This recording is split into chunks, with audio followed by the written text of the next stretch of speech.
जय श्री राम, जय महाकाली, जय माँ भवानी। सभी भक्तों, साधक साधिकाओं का हमारे यूट्यूब चैनल सरस्वती यंत्र तंत्र मंत्र साधना में हार्दिक स्वागत करता हूँ। मैं आशा करता हूँ कि आप सब कुशल मंगल होंगे। माँ भवानी की कृपा आप सब पर हमेशा बनी रहे। प्रिय भक्तों, साधक एवं साधिकाओं, आज मैं राधा कृष्ण साधना साबर मंत्र लेकर पेश हुआ हूँ, जो अत्यंत शक्तिशाली इच्छा पूर्ति करने वाला साबर मंत्र है। राधा कृष्ण साधना प्रेम, भक्ति और आनंद की सर्वोच्च साधना है, जो राधा रानी की कृपा से भगवान श्री कृष्ण की भक्ति प्राप्त करने के लिए की जाती है। राधा रानी जी, जिन्हें हराधनी शक्ति यानी आनंददायिनी शक्ति माना जाता है, इस साधना को निस्वार्थ प्रेम, सर्वोच्च भक्ति, मानसिक शांति, करुणा और भगवान के प्रति समर्पण जैसी दिव्य शक्तियाँ प्रदान करती है। राधा रानी साधना का महत्व और प्राप्त होने वाली शक्तियाँ। सर्वोच्च प्रेम और भक्ति। राधा रानी को कृष्ण की आत्मा और सर्वोच्च शक्ति माना जाता है। उनकी आराधना से भक्त के हृदय में श्री कृष्ण के प्रति निस्वार्थ और अटूट प्रेम विकसित होता है। कृष्णा की प्राप्ति, संतों का कहना है, बोल राधे चले आएंगे मुरारी। राधा जी के नाम जाप और साधना से श्री कृष्ण सहज ही प्रसन्न होकर भक्तों को अपनी भक्ति प्रदान करते हैं। मानसिक और आत्मिक शक्ति, इस साधना से मन को शांति मिलती है, एकाग्रता बढ़ता है, बुद्धि तीव्र होती है और विवेक जागृत होता है। दया और करुणा, राधा जी को करुणा का सागर माना जाता है। उनकी साधना से व्यक्ति में करुणा, दया और त्याग जैसे दिव्य गुण आते हैं, जो भक्त के जीवन में हर विपत्ति से उबार लेते हैं। भक्ति और मुक्ति, राधा नाम को महामंत्र माना जाता है, जिसके जाप से मानसिक सुख और आध्यात्मिक मुक्ति दोनों प्राप्त होती है। राधा कृष्ण की दिव्य लीलाओं का पाठ या श्रवण करना, निस्वार्थ प्रेम और पूर्ण समर्पण के साथ सेवा करना, राधा कृष्ण का प्रेम निस्वार्थ है, इसलिए इस साधना को समर्पण की भावना सर्वोपरि है। वीडियो में राधा कृष्ण की साधना को एक एक कर बतला रहा हूँ, अतः आप वीडियो को स्किप न करें। यदि आप हमारे चैनल में नए हैं तो चैनल को सब्सक्राइब करें, लाइक करें, ज़्यादा से ज़्यादा शेयर करें, ताकि ज़रूरतमंद लोगों तक यह वीडियो पहुंच सके। और बेल की आल घंटी को अवश्य दबाएं, ताकि आने वाले नई वीडियो की जानकारी आपको सबसे पहले मिल सके। साधना को शुरू करने से पहले मांस, मदिरा, लहसुन, प्याज, अदरक, हींग सभी प्रकार के नशे को त्याग कर मन में पवित्रता बनाएं। शुद्ध भोजन करें, तामसिक प्रवृत्ति के भोजन को कदापि ग्रहण न करें, ब्रह्मचर्य का पालन करें, दूसरे के लिए किसी भी प्रकार का द्वेष भावना न रखें, मौन का अवश्य ध्यान रखें। किसी भी साधना को आप करते हैं तो कम से कम 1 घंटे का ध्यान साधना अति उत्तम होता है, क्योंकि ध्यान साधना से ही साधक को कामयाबी हासिल होता है और शीघ्र ही फल की प्राप्ति होती है।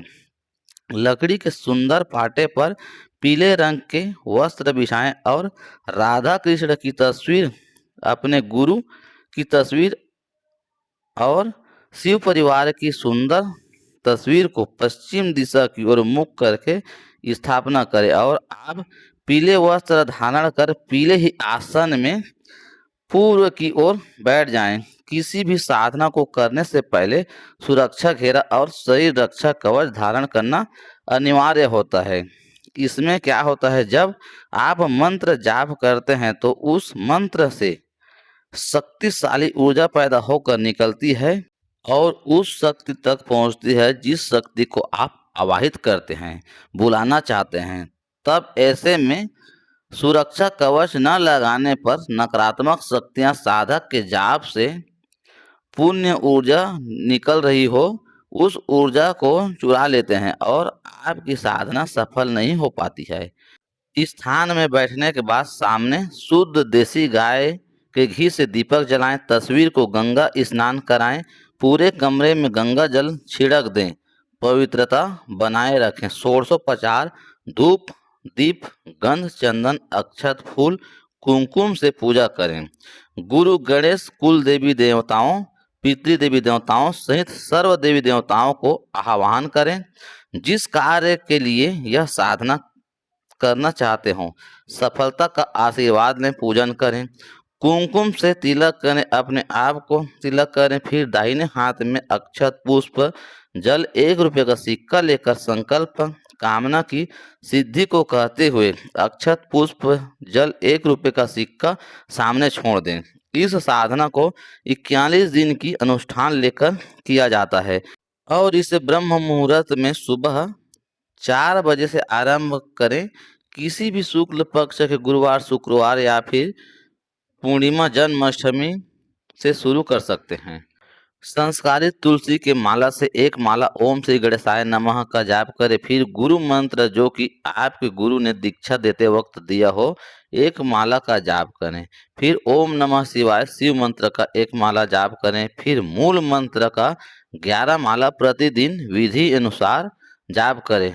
मंत्र इस प्रकार है, चलिए मैं मंत्र बोलकर बतला रहा हूँ। ओम ह्रीं श्रीं क्लीं राधे कृष्णाय आगच्छतु पूजन स्थाने मम पूजाम स्वीकार कुरु मम सर्व मनोकामनां सर्व इच्छां पूर्तिं कुरु नमो नमः। जब मंत्र जाप पूर्ण हो जाए तो राधा कृष्ण को गुलाब और सफ़ेद मिष्ठान जैसे पेड़ा, मिश्री, माखन या खीर का भोग लगाएं।